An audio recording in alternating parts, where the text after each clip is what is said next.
La Bétou, bonjour à vous deux. Bonjour. De l'art de nous faire patienter, information de l'après-midi, c'est que pour l'instant nous n'avons pas d'informations sur le futur gouvernement. Il faudra attendre demain 15h, premier conseil des ministres jeudi matin. Pourquoi ce délai, me direz-vous? Eh bien le temps de faire des vérifications sur le statut fiscal des futurs ministres, nous explique l'Élysée. Le temps également de s'assurer qu'il n'y a pas de conflit d'intérêts. Explication de texte du macroniste Christophe Castaner. Emmanuel Macron a voulu faire de l'éthique, de la transparence, de l'exemplarité un marqueur pendant sa campagne, un marqueur dans l'action gouvernementale, et ce sera une des premières lois sur lesquelles le Parlement aura à travailler. Et il a voulu faire quelque chose qui ne s'était jamais fait, c'est-à-dire une fois qu'il avait arrêté avec le Premier ministre la liste des ministres, soumettre à la haute autorité pour un examen précis, de sorte qu'on n'ait pas d'incidents, de mauvaises surprises, et qu'on ait des candidats aujourd'hui et demain ministres qui soient propre et net vis-à-vis de l'administration fiscale comme vis-à-vis d'un passé judiciaire qu'ils auraient pu cacher jusque-là. Est-ce qu'on en fait trop à La République En Marche, Natacha Polony ? Disons qu'on a compris qu'il y avait une légère sensibilité de l'opinion sur ces questions-là et donc il était intelligent d'en tenir compte. Après, tout est une question, là encore, de juste mesure. C'est-à-dire que se retrouver face à un Cahuzac pose un problème absolument terrible et fait des ravages en termes démocratiques. On ne peut plus se le permettre. Non, on ne peut absolument plus se le permettre, et tant mieux si on ne se le permet plus. En revanche, aller regarder 5 ans en arrière s'il n'y a pas eu 300 € pas déclarés sur un truc, là, enfin, bon, j'imagine qu'on va faire les choses selon une juste mesure. En revanche, la question des conflits d'intérêts est beaucoup plus complexe et beaucoup plus importante, beaucoup plus essentielle, me semble-t-il. Parce que là, il y a en effet une question qui est celle de la façon dont ce gouvernement va prendre des décisions, va mener une politique. Donc, se faire en sorte que personne n'ait participé à un cabinet de conseil, que personne ne soit lié à tel ou tel lobby, ça, c'est tout de même essentiel. Mais on ose espérer, là encore, que dans les personnalités qui seront mises en avant, ce genre de risque ne soit pas couru. En effet, ça peut arriver quand on choisit justement de prendre des gens qui ont exercé dans ce qu'on appelle la société civile, au sens large, ce qui en général déjà Édouard Philippe ce genre pour son de risque. passé à Areva. Mais exactement. C'est-à-dire que le problème, c'est que l'habitude du pantouflage, par exemple, fait que les énarques de nos jours sont tout de même susceptibles d'avoir travaillé dans le privé et donc d'être touchés par ce genre de conflit d'intérêts. Or, visiblement, les énarques sont aujourd'hui dans ce gouvernement, enfin pas encore le gouvernement, mais en tout cas dans ce qui va devenir l'appareil d'État nombreux. L'ENA revient en force et ce sont des gens qui sont d'une génération où on a l'habitude de passer du public au privé, ce qui tout de même là aussi nous raconte quelque chose de la haute administration française. Nicolas Bétou, sur cette exigence de transparence, de moralisation, puisque c'est le terme. Plusieurs choses. Votre question était est-ce que En Marche en fait trop ? Je pense qu'ils sont en train d'en faire trop. Alors évidemment, je connais le contexte, Natacha l'a rappelé, je le partage complètement, Cahuzac, Thévenoud, le soupçon qui pèse sur la classe politique, l'effondrement de l'image des hommes et des femmes politiques, tout ça est parfaitement exact. Et chaque fois qu'on peut rétablir des procédures qui permettent de reconquérir le respect, une forme de, même pourquoi pas d'admiration des hommes et des femmes politiques, ce serait vous y allez. Vraiment, chaque chose en son temps. J'y vais doucement, mais quand même, j'essaye de projeter une vision, c'est comme ça qu'on dit. Bon, plus sérieusement, je me demande si, en effet, on n'en fait pas trop. Alors d'abord, avoir cette double vérification, puisque il y a une première vérification, c'est le communiqué de l'Élysée. Hein, première vérification fiscale et patrimoniale, préalable à la nomination, qui sera suivie par une vérification fiscale approfondie. Et donc, on a deux vérifications. Bon, je suppose que c'est pour éviter l'affaire Thévenoud. Au bout de 8 ou 10 jours, on avait compris qu'il avait une phobie administrative, qu'il n'avait pas payé ses impôts. Donc, deux vérifications fiscales pour un seul homme ou une seule femme, je trouve ça toujours un petit peu préoccupant. Mais surtout, dans le communiqué de l'Élysée, il y a une petite phrase assez étrange qui est la suivante. Les ministres devront déclarer au Premier ministre toute éventualité de conflit d'intérêts en remontant au-delà des 5 ans exigés par la loi. Ça veut dire quoi ? Ça veut dire que toute votre vie professionnelle et personnelle, fiscale, patrimoniale et professionnelle, peut être soumise à un risque de conflits potentiels d'intérêts. Ça veut dire effectivement que dès lors que vous avez exercé une profession ou que vous avez côtoyé un secteur professionnel, alors vous risquez évidemment, par nature, d'être en conflit d'intérêts. Alors évidemment, on peut se dire le conflit d'intérêts, il est plus ou moins défini par la loi, il est délimité par la loi, sauf que là, on n'est pas dans la loi, on est dans la morale, au fond. Et vous avez bien vu ce qui s'est produit dans l'affaire Fillon, avant même d'être mis en examen, puis mis en examen, mais sans avoir même été jugé, il était condamné par la morale publique pour avoir fait eu un certain nombre de comportements, qu'il le disait lui-même, hein, la morale réprouve. Et donc, mettre une telle profondeur dans l'exigence de transparence sur les conflits d'intérêts, c'est un sujet, les conflits d'intérêts, mais dire toute votre vie professionnelle, au-delà des 5 ans exigés par la loi, doit être passée au scanner, parce que la morale, et pas seulement la loi, l'exige, hein, encore une fois, au-delà de la loi, c'est un vrai sujet. Et le sujet, c'est quoi? C'est que, progressivement, ceux qui ont travaillé dans le privé, c'est drôle, on est en train de tisser des louanges à la société civile. On veut la société civile dans la politique. On veut se débarrasser de cette obsession du professionnalisme politique. Les gens qui auront fait plus de 3 mandats, terminé. On n'en veut plus. On veut de la société civile. Oui, mais si on veut de la société civile, il faut bien admettre que les gens qui ont acquis une compétence dans leur vie professionnelle puissent essayer d'en faire bénéficier la collectivité. Et où est-ce qu'on met le conflit d'intérêts dans ce cas-là? Vous avez dit une ou deux phrases que je juge, moi, un peu inquiétantes lorsque vous dites, à un moment, les énarques sont susceptibles d'aller et de venir dans le privé. Mais c'est très bien. C'est très bien que des gens qui servent l'État puissent à un moment s'aérer un peu l'esprit, voir que le vrai monde n'est pas seulement un monde de la haute administration, que... c'est sûr, en général, il passe de la haute administration à la haute finance, ça aère énormément. Mais non, pas du tout. Mais d'ailleurs, tous ceux qui ont une formation... du privé qui est très restreinte. Là, c'est vous qui avez une vision restreinte. Tous les ingénieurs, par exemple, qui ont une formation d'ingénieurs, qui vont dans les ministères techniques et qui repartent après dans des directions opérationnel d'entreprise. Le nouveau directeur de cabinet d'Édouard Philippe, M. Ribado-Dumas, c'est un conseiller d'État, polytechnicien, et il est aujourd'hui, il était jusqu'à hier soir, dans une entreprise qui est une entreprise technique, il n'était pas direction financière, il est dans une entreprise qui travaille sur le matériel aéronautique. Bon, pardon, mais c'est pas de la finance, c'est pas de la haute finance. Ce que je veux dire, c'est que dès lors que ces gens-là font des allers-retours et vont s'oxygéner, y compris sur le plan intellectuel ou sur le plan des bonnes pratiques, on ne peut pas imaginer que l'administration soit complètement tenue à l'écart de ce qu'est la mesure de performance, de ce qu'est l'exigence d'avoir des résultats, comme on en a en permanence dans le privé. Et ben moi, je trouve ça très bien. Et je notais qu'à 2 reprises, vous avez dit, attention, il y a un danger d'aller-retour. Ça, je pense que c'est pas un danger, c'est une richesse. Ça dépend dans quel esprit c'est fait, Nicolas. Bien sûr. Le problème aujourd'hui, c'est qu'on a une haute administration qui décide de faire carrière. Des énarques qui font carrière et qui savent qu'à un moment donné, ils vont passer en effet dans le privé et pas n'importe quel privé. Ils vont pas aller travailler dans une PME. Et souvent, ils ne vont pas non plus, comme le cas que vous citiez, dans des domaines techniques.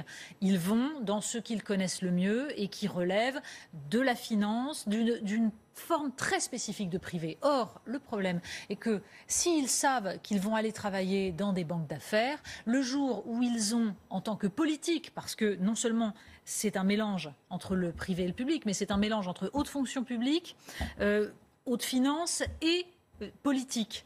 Eh bien, le jour où ils auront à prendre une décision, je ne sais pas moi, comme par exemple revenir sur ce mélange entre banque d'affaires et banque de dépôt, eh bien, ils auront en tête que leur carrière, c'est d'aller dans ce milieu-là. Et donc, peut-être qu'ils hésiteront à fâcher leurs futurs employeurs. Il est là, le conflit d'intérêts. Ça ne veut pas dire qu'il faut interdire à qui que ce soit d'aller dans le privé au sens large. Et encore une fois, le privé, ça ne veut rien dire. Le résultat, il y a toute forme de... mais surtout, je pense que vous vous avez une vision extraordinairement restrictive de ce qu'est le privé. Le privé, c'est pas la banque d'affaires. Je viens de vous dire qu'il y a toutes sortes de privés et que le privé, ça n'existe pas, Nicolas. C'est exactement ce que je viens de vous dire. Mais par exemple, prenons des cas, ça existe, hein, des cas d'entreprises qui ont vocation un jour ou l'autre à être privatisées, des gens qui ne sont pas fonctionnaires, qui travailleraient, qui sont issus du privé, qui auraient fait des études classiques, qui ne les ont pas menés à la fonction publique, qui auraient des postes ici ou là dans telle ou telle entreprise, qui auraient, encore une fois, vocation à être privatisés un jour. Pourquoi pas?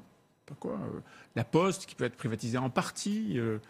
Il pourrait être envoyé à un potentiel risque de conflit d'intérêts. C'est ça que vous voulez dire. Est-ce qu'un ingénieur qui travaille chez EDF, qui a fait toute sa carrière chez EDF et qui, à 50 ans, se dit « je vais servir telle ou telle formation politique et je vais m'engager en politique », est-ce que, par nature, il faut lui interdire... C'est ça la règle du conflit d'intérêts. Il faut lui interdire de travailler dans quelque discipline que ce soit qui ait trait de près ou de loin aux énergies classiques, fossiles, renouvelables, que sais-je encore. Pour moi, c'est un appauvrissement de ce que peut être le monde politique. Après, il faut contrôler les conflits d'intérêts, mais aller à ce point-là rajouter de la morale, et encore une fois, je rappelle cette phrase du communiqué de l'Élysée, au-delà des 5 ans, toute votre vie professionnelle peut être susceptible de créer des conflits d'intérêts, ça me paraît un pas trop loin. On est obligé de mettre des règles idiotes et de la morale partout quand il n'y a plus de vertu, ou plutôt de vergogne, c'est-à-dire de décence de la part des individus. C'est-à-dire s'il n'y avait pas eu tant de mélange des genres, on ne serait pas obligé de mettre en place des règles qui sont stupides. Et je suis d'accord avec vous, elles sont stupides quand elles deviennent systématiques. Il faut de la juste mesure. Mais le problème est que dans la façon dont sont formées trop souvent les élites du pays, il n'y a plus aucun sens du service de l'État, de ce que c'est que la nation. Et c'est ça qui aujourd'hui aboutit à la situation dans laquelle nous sommes. Il y a au contraire l'idée que par essence, tout ce qui serait global serait meilleur que tout ce qui serait national. Et on l'a vu dans la formation de tous ces hommes qui se sont retrouvés à la tête de grandes entreprises françaises à un moment donné et qui expliquaient, contrairement aux autres dirigeants de grandes entreprises d'autres pays européens, mais en France, c'est devenu une spécificité, une spécialité française d'expliquer qu'il fallait être global, qu'il fallait penser global. Ils n'ont plus le sens de l'État ni le sens de la nation. Nous le payons et c'est dommage parce que ça aboutit en effet à des choses idiotes. Ce léger délai dans l'annonce du gouvernement, il est lié à ces vérifications, on vient d'en parler. Peut-être, mais ce n'est qu'une hypothèse aussi, il permet de jeter un très léger voile sur une évidence, c'est que ça doit être diablement difficile de monter un tel édifice gouvernemental. Mais ce n'est qu'une hypothèse. Amélie Carrouer, vous êtes à Matignon. On suppose qu'Édouard Philippe est au travail ? Il règne ici un calme certain, mais apparent. Nous ne nous faisons pas d'illusions. Peut-être Édouard Philippe a-t-il reçu, est-il en train de recevoir un potentiel ministrable et pourquoi pas même issu des rangs des Républicains, puisque le nom de Bruno Le Maire, c'est un exemple, circule avec insistance ces dernières heures. Mais il y a beaucoup d'hypothèses sur la table. En tout cas, chacun aura remarqué que le secret est particulièrement bien entretenu entre ces murs, juste derrière nous. Ce que nous savons, ce que nous avons vu, c'est que le nouveau Premier ministre est bien revenu ici un petit peu avant 15 heures à l'issue d'un déjeuner à l'Élysée avec le président de la République. Les deux hommes ont bien évidemment évoqué la composition du nouveau gouvernement. Voilà pour les seuls éléments qui filtrent pour le moment. Ce que nous avons vu aussi, c'est Jean-Yves Le Drian qui ne s'est pas caché ici ce matin. Il est resté une vingtaine de minutes montre en main. Alors lui aussi, il est donné comme faisant partie des futurs ministres du gouvernement. Encore une fois, l'une des hypothèses qui sont sur la table. Mais l'image la plus surprenante, c'est certainement celle de François Bayrou passant juste ici devant l'hôtel de Matignon. Il nous l'a assuré, il n'avait pas de rendez-vous avec Édouard Philippe. En tout cas, nous ne l'avons pas vu rentrer par cette porte principale.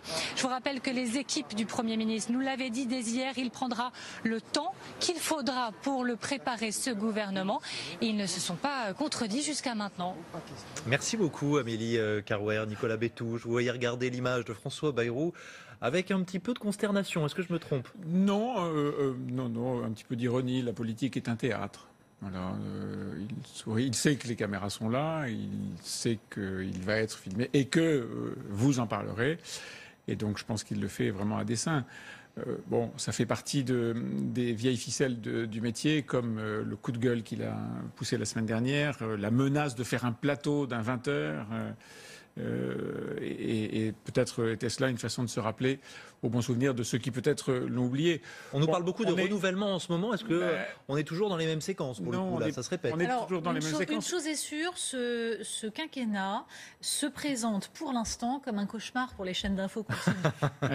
Merci de penser à nous. Il y a un certain art de faire lanterner qui est, je pense, assez jouissif pour les gens qui l'organisent. Mais est-ce que c'est si simple que ça? Parce que si c'est juste... Non, ce qui est certain, c'est que le fait d'avoir repoussé de plus de 24 heures la nomination du gouvernement, et d'ailleurs de 24 heures le premier Conseil des ministres, est peut-être justifié uniquement par cette cohorte de vérification qu'il faut faire, mais à la vérité, ça prolonge la période pendant laquelle tout peut arriver pour quiconque est déjà pressenti et quasiment nommé. On imagine, je suppose, on peut essayer d'imaginer le scénario actuel. Monsieur Dugenoux et Madame Duchemol, tous les deux pressentis, doivent probablement voir leur situation, et peut-être savent-ils que leur situation est passée au crible, et ils se disent on a encore 24 heures à attendre, supplice absolu, avant de savoir si on sera nommé et à quel poste exactement, puisque, encore une fois, jusqu'au dernier moment, tout change, les équilibres doivent être particulièrement difficiles, et d'autant plus difficiles qu'il y a plusieurs proportions à respecter, les hommes et les femmes, bien sûr, c'est désormais un classique, mais aussi les professionnels de la politique et la société civile. Traditionnellement, il y a un équilibre régional qui est fait, et puis, je pense qu'il y aura aussi un équilibre, une forme de proportion entre les jeunes et les plus âgés. Et donc tout ça donnera un cocktail assez compliqué. Et équilibré au final. Le parce risque que ça fait beaucoup serait d'équilibre. que les compétences n'interviennent qu'après tous ces équilibres subtils. C'est ce que je disais à propos des problèmes de conflit d'intérêts. À la fin, est-ce que la compétence est le premier des critères? Donc si je vous entends, on va renouer avec la vieille politique si ce n'est pas le cas. Ça fait partie des éléments obligatoires quand on forme un gouvernement, c'est une évidence. Pour autant, le fait de mettre en avant ces contraintes et de les scénariser, comme par exemple on le fait maintenant systématiquement pour la parité homme-femme, ça a quelque chose d'un petit peu absurde. Parce que, évidemment, qu'il faut qu'il y ait des femmes, parce que ne pas en avoir prouverait qu'il existe un problème de représentativité. Mais allons-y aussi, il faudrait pouvoir représenter en partie l'ensemble de la société française, dans sa diversité à la fois sociale, ethnique, etc. Mais simplement, se focaliser là-dessus, c'est oublier que je me fiche de savoir s'il y aura très exactement moitié d'hommes et moitié de femmes. S'il y a un peu plus d'hommes ou un peu plus de femmes, ça m'est parfaitement égal du moment que ces gens-là sont compétents et que j'ai l'impression qu'ils vont agir intelligemment. Donc je trouve ce genre de ficelle de communication politique franchement lassante. Nicolas Bétou. Ce qui est certain, c'est que Emmanuel Macron, depuis qu'il a été élu, aligne, avec beaucoup de succès, de mon point de vue, en tout cas pour l'instant, et une certaine rigueur, aligne les signaux qu'il faut donner en ce moment. Il est conventionnel, mais il le fait bien. Sa soirée du premier tour a été réussie. Sa soirée du premier tour du deuxième tour. Du second tour, sa déambulation au Louvre, tout ça a été plutôt réussi. Par contraste avec le premier tour, en effet. Sa visite au grand blessé, au grand brûlé de Percy était probablement un geste assez fort. Et tout ce qui s'en est suivi, y compris d'ailleurs son déplacement à Berlin, qui a été l'occasion de montrer avec les gens qui étaient autour de la chancellerie et qui manifestaient bruyamment leur plaisir d'être là, plus on a vu ce qui s'est passé entre Angela Merkel et lui, qui donnait un autre contexte à la relation franco-allemande. Tout reste à faire, mais le contexte était là. Plus la nomination d'Édouard Philippe, donc cette espèce d'énorme coup de boule qui met à la droite, tout ça, ce sont des bons signaux qui sont donnés dans un assez bon tempo. Il n'est pas toujours raccord avec ce qu'il a décrit comme calendrier, mais il le fait bien. Par contraste, je suis frappé de voir que autour de lui, c'est moins fluide, moins professionnel. Ce qui s'est passé la semaine dernière, jeudi et vendredi, sur la liste des premières investitures des circonscriptions, ou en tout cas des 400 et quelques investitures, n'était pas d'un professionnalisme absolu. Les copier-coller qui étaient ratés, des gens qui étaient investis qui ne l'étaient pas, qui ne l'avaient pas demandé, qui auraient aimé l'être mais qui devaient retirer. Enfin, tout ça était quand même un petit peu peu professionnel, si je Tout peux. cela dénotait surtout une forme de morgue un petit peu gênante, en particulier quand il s'est agi d'envoyer paître tel ou tel qui n'avait qu'à passer par le formulaire, notamment Manuel Valls, mais d'autres aussi. Et même si les choses sont parfaitement faites, même si en effet la communication est impeccable, la construction est intelligente, la question n'est pas là. La question est de savoir devant quel paysage politique nous nous retrouvons exactement, c'est-à-dire quel sens a tout cela.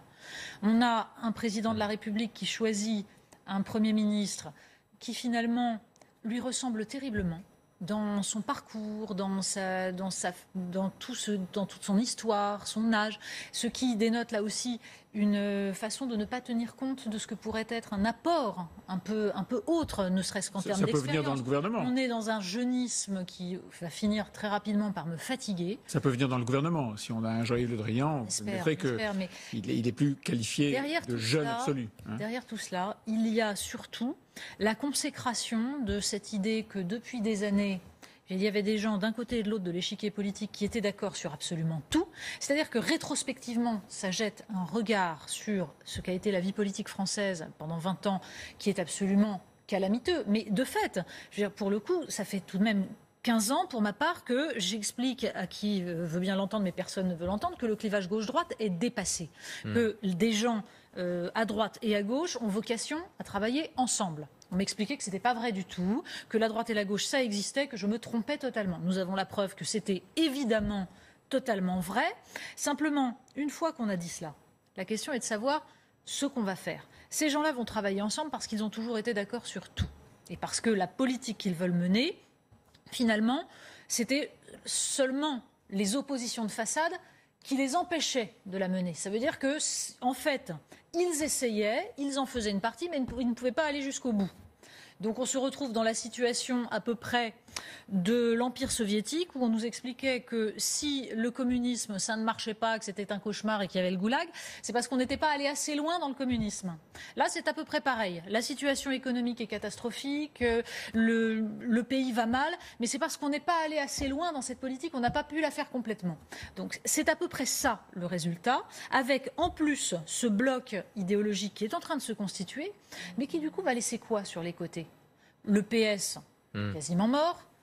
Le but d'Emmanuel Macron est de tuer les Républicains pour faire à peu près à droite ce qu'il a fait à gauche.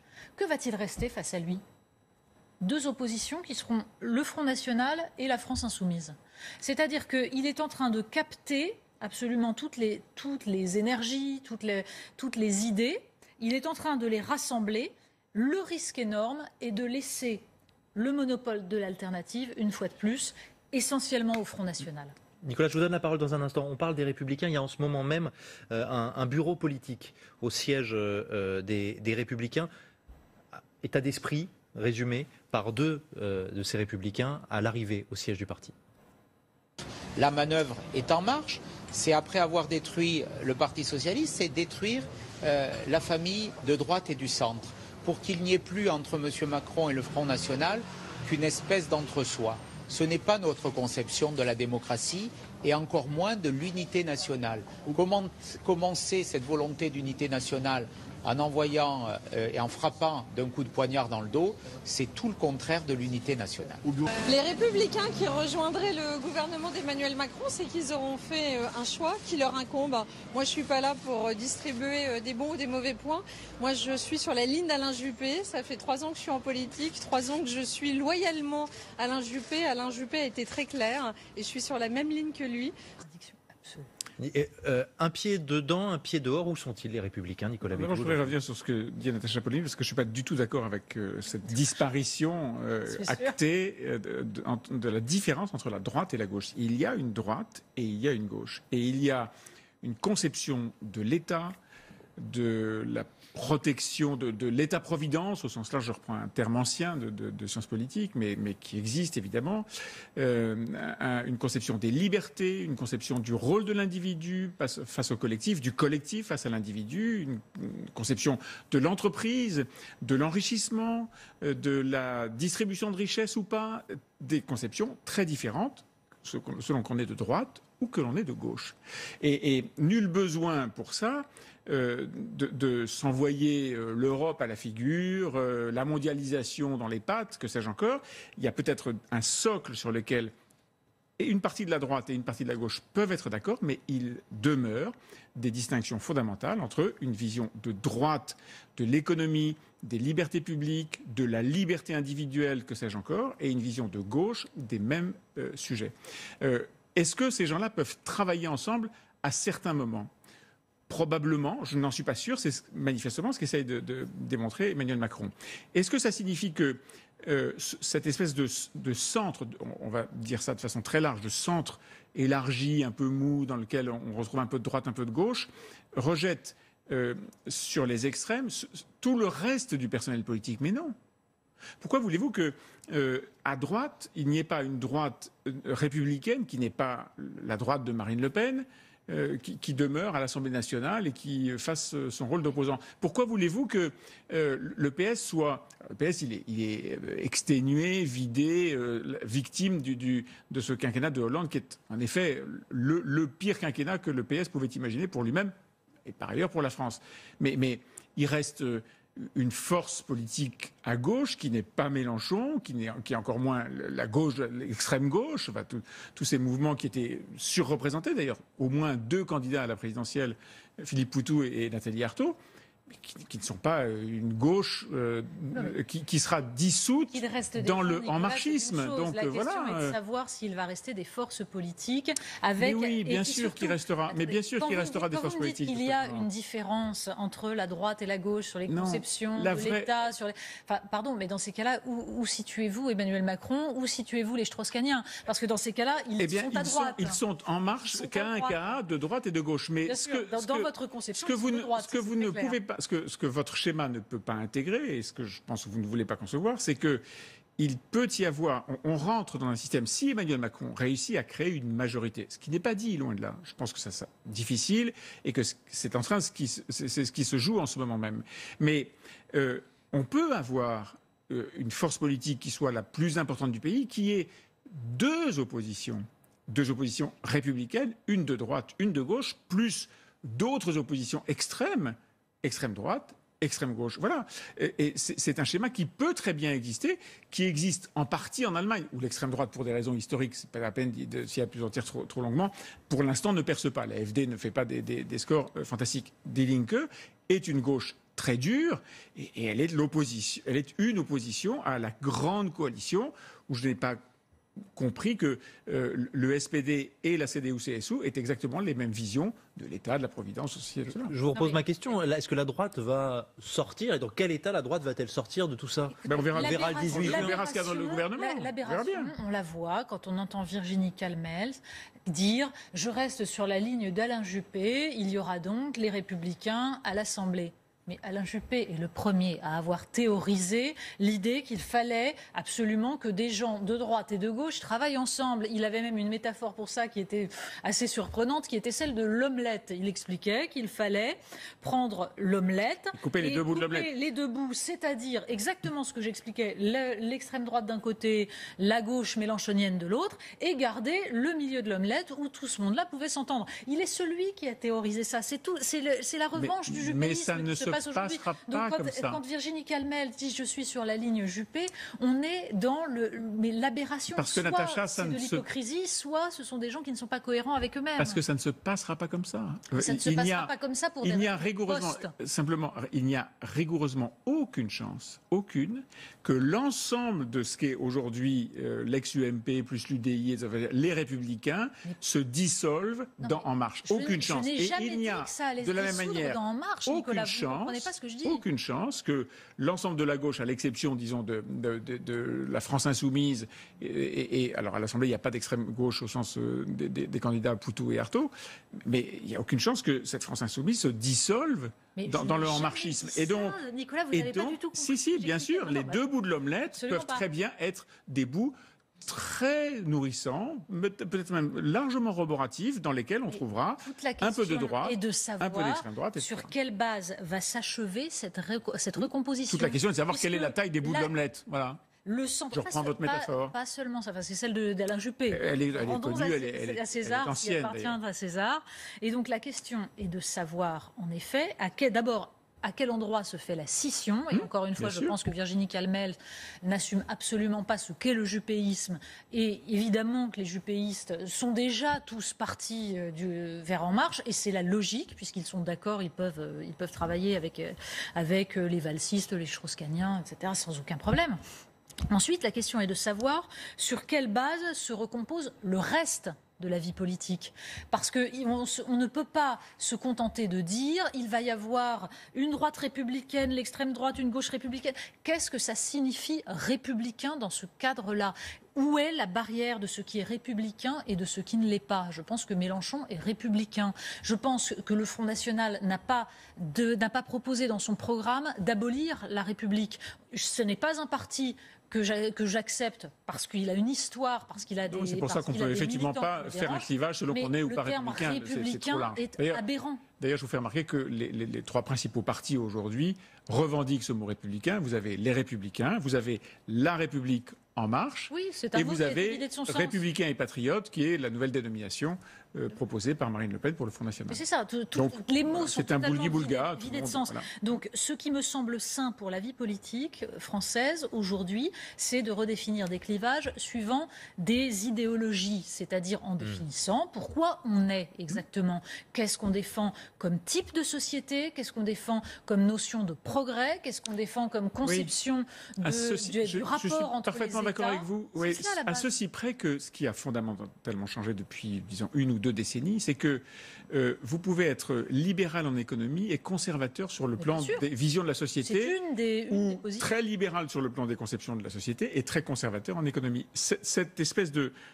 mouvement, de plaque tectonique n'existait pas naguère, disons plutôt jadis, il y a un certain temps. Et aujourd'hui, vous avez une droite, par exemple, qui est libérale sur le plan de la société, les mœurs, etc., et assez conservatrice, assez traditionnaliste sur la lecture de l'économie et sociale. Elle s'est fait entendre, ça représente une forte part de la absolument, mais comment faites-vous, puisque vous dites il faut arriver à se remettre d'accord sur... Non, vous ne pouvez pas vous mettre d'accord sur des systèmes qui sont à ce point coulissants entre des sujets qui relèvent de la morale, de l'éthique, de la vision de la famille, de la société, et tout le monde d'accord. J'ai dit qu'il fallait que les partis politiques se recomposent sur des bases idéologiques.